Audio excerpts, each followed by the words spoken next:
નમસ્કાર. ચાલો આજે વાત કરીએ ગુજરાત સરકારની એક જોરદાર યોજના વિશે, જે ખાસ ખેડૂતો માટે છે. આ યોજના છે ખેતરની સુરક્ષા માટે, એટલે કે પાકને બચાવવા માટે જે તારની વાડ કરવામાં આવે છે એના માટેની સરકારી સહાય યોજના. દરેક ખેડૂત મિત્રો માટે આ એક મોટો માથાનો દુખાવો છે, ખરું ને? ભૂંડ, રોજડા કે બીજા જંગલી જાનવરો ગમે ત્યારે આવીને આખા વર્ષની મહેનત પર પાણી ફેરવી દે. તો પછી કરવું શું? શું આનો કોઈ ઉપાય છે? હા, છે. અને સરકાર એમાં મદદ પણ કરે છે. ચાલો સમજીએ કેવી રીતે. તો સૌથી પહેલાં એ સમજીએ કે આ યોજના આખરે છે શું, એનો મુખ્ય હેતુ શું છે અને ખેડૂતો આનો લાભ કઈ રીતે ઉઠાવી શકે છે. ચાલો આખી વાતને બરાબર સમજીએ. એટલે સીધી વાત છે, આ યોજના એ જ સમસ્યાનો ઉકેલ છે જેની આપણે હમણાં વાત કરી. સરકાર ખેડૂતોને પોતાના ખેતર ફરતે તારની વાડ બનાવવા માટે આર્થિક રીતે મદદ કરે છે. આ ખાલી એક વાડ નથી, પણ ખેડૂતની મહેનત માટેનું એક સુરક્ષા કવચ છે એમ કહી શકાય. હવે આ બહુ જ અગત્યની માહિતી છે, એટલે ધ્યાનથી સાંભળજો.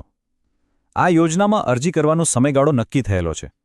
અરજીઓ 27 માર્ચ 2024થી શરૂ થશે અને 26 એપ્રિલ 2024ના રોજ પૂરી થઈ જશે. તો આ તારીખો ખાસ નોંધી લેજો.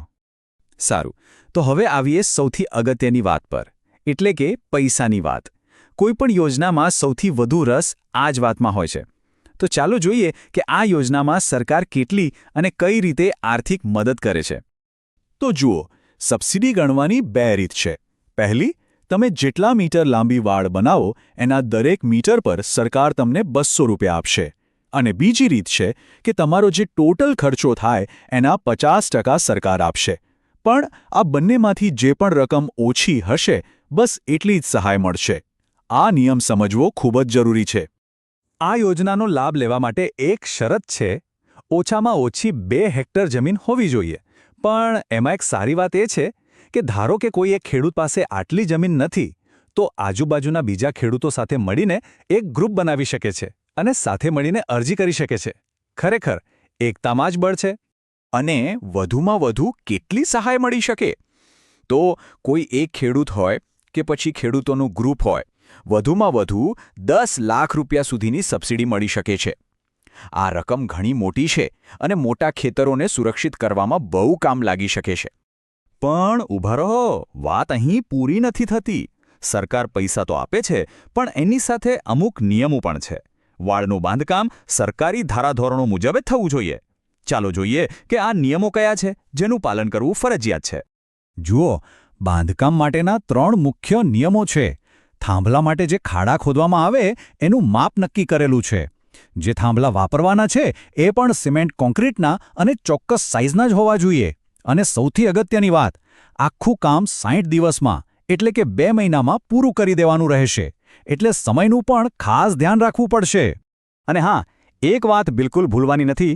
વાડ માટે જે પણ થાંભલા કે એંગલ ખરીદવામાં આવે એનું પાક્કું GST-વાળું ઓરિજિનલ બિલ રજૂ કરવું પડશે. આના વગર સહાય મેળવવામાં તકલીફ થઈ શકે છે. ચાલો હવે ફટાફટ જોઈ લઈએ કે અરજી કરતી વખતે કયા કયા કાગળિયા તૈયાર રાખવાના છે. આ એક ચેકલિસ્ટ જેવું છે, જેથી છેલ્લી ઘડીએ કોઈ દોડધામ ના થાય. તો લિસ્ટમાં મુખ્યત્વે જમીનના પુરાવા એટલે કે 7/12 અને 8A, આધાર કાર્ડ અને બેંકની વિગતો માટે પાસબુક કે કેન્સલ ચેકનો સમાવેશ થાય છે. અને પેલું GST-વાળું ખરીદીનું પાક્કું બિલ તો ખરું જ. આ સિવાય જો કોઈ ખાસ કેસ હોય, જેમ કે જમીન વન અધિકાર હેઠળ હોય, અરજદાર દિવ્યાંગ હોય કે પછી જમીનની માલિકી એક કરતાં વધુ લોકોની હોય, તો એના માટેના જરૂરી પ્રમાણપત્રો પણ જોડવા પડશે. તો આપણે આખી યોજનાની વાત કરી, અરજીથી લઈને બાંધકામ અને દસ્તાવેજો સુધી. હવે છેલ્લે એક જ સવાલ મનમાં આવે છે: શું આ યોજના ખરેખર આપણા ખેતરને, આપણી મહેનતને જંગલી પ્રાણીઓથી બચાવીને એક નવી અને મજબૂત સુરક્ષા આપી શકશે? આના પર વિચાર કરવો જ રહ્યો.